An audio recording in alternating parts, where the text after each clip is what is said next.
Welcome to our channel नाजरीन। आज की वीडियो में बात करने वाले हैं ड्रामा सीरियल हमराज के नेक्स्ट एपिसोड के बारे में। आने वाली एपिसोड बहुत ज़्यादा इंटरेस्टिंग होने वाली है। आने वाली एपिसोड में आप देखने वाले हैं कि सारा जो होती है वो तो पुलिस के पास चली जाती है, लेकिन साइम की माँ जो है उसे भी यही लगता है कि साइम जैसे कोई गलती कर रहा हो। साइम की माँ साइम से कहती है कि साइम तुम ये क्या कर रहे हो, क्या नई मुसीबत मेरे गले में लाने के लिए तैयार हो। पहले मैं क्या फराज की मौत से बहुत खुश हूँ कि अब नई खुशी मुझे तुम देने वाले हो अपनी मौत की, या अपने साथ तुम ये दुश्मनियाँ नाजायज़ जो पाल रहे हो। क्या सारा की फैमिली और अमर लोग तुम पर कोई अटैक नहीं करेंगे? मैं तुम्हें बता रही हूँ कि सारा बेकसूर है, फिर भी तुम्हें बिल्कुल समझ नहीं आ रही। तो जो होता है साइम वो अपनी माँ से कहता है कि माँ मुझे पक्का यकीन है सारा इसमें मुलविस है, वरना सारा क्या कर रही थी। भाई का मोबाइल सारा के पास से निकला है और फिर सारा की कॉलें भी वहाँ पर हुई हुई थी और सारा के पास भाई का नंबर था। तो ये सब क्या था?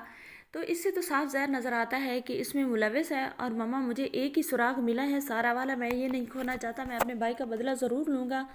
मुझे तो अब रातों को नींद तक नहीं आती। तो जो होती है साइम की माँ वो कहती है कि तुम साइम के बाप नहीं थे और ना ही तुम माँ थी। मैं माँ अगर बर्दाश्त करके बैठी हुई हूँ तो इसमें भी कोई मुसीलियत है।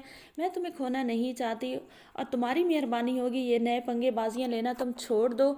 और जिसने तुम्हारे दिमाग में ये शैतानी घोली है कि सारा मुलविस है, तो वो भी कोई शैतान था, वो मुझसे तुम्हें भी छीनना चाहता है। तो साइम जो होता है माँ को इतना पोजेसिव देखकर अपनी माँ को तसल्ली दिलवाता है कि वो नहीं मर जाएगा, कुछ भी नहीं होगा, लेकिन वो अपने भाई से अपने भाई की मौत का बदला सारा से ज़रूर लेगा।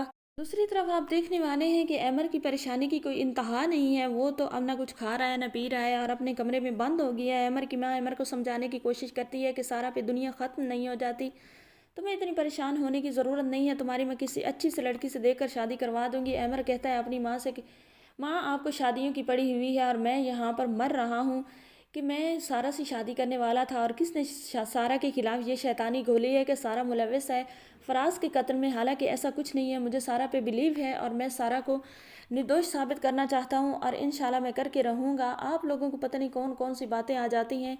अभी मैं सदमे से निकला नहीं हूँ और मामा आप आ गई हैं कि किसी अच्छी से लड़की से शादी करवाएंगी, तो मुझे कोई लड़की नहीं चाहिए।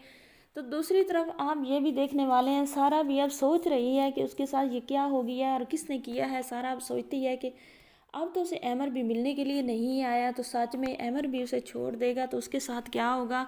सारा जो होती है वो तो उसके दिल में तो अब जहर बनने लगती है साइम के खिलाफ। वो कहती है कि उसने फराज को तो नहीं मारा, लेकिन उसका दिल करता है कि साइम को कच्चा चबा दे। साइम ने जिस तरह उस पर एवं इल्ज़ाम लगाया, कीचड़ उछाला है, तो साइम को तो वो सलाखों के पीछे से निकल कर सज़ा ज़रूर देगी। और साइम की जो माँ है वो भी इस हक़ में नहीं है कि सारा को सलाखों के पीछे फराज के नजायज़ कत्ल में किया जाए, क्योंकि फराज का कत्ल सारा ने नहीं किया। ये बात लेकर साइम की माँ का दिल ठंडा है। वो कहती है कि अगर सारा ने किया होता तो मुझे कुछ तो फील होता कि सारा हमारी कातला है। नाजरीन आने वाले के साथ में आपको ये सब दिखाया जाएगा। चैनल पर नहीं तो वीडियो को लाइक शेयर, चैनल को सब्सक्राइब करें।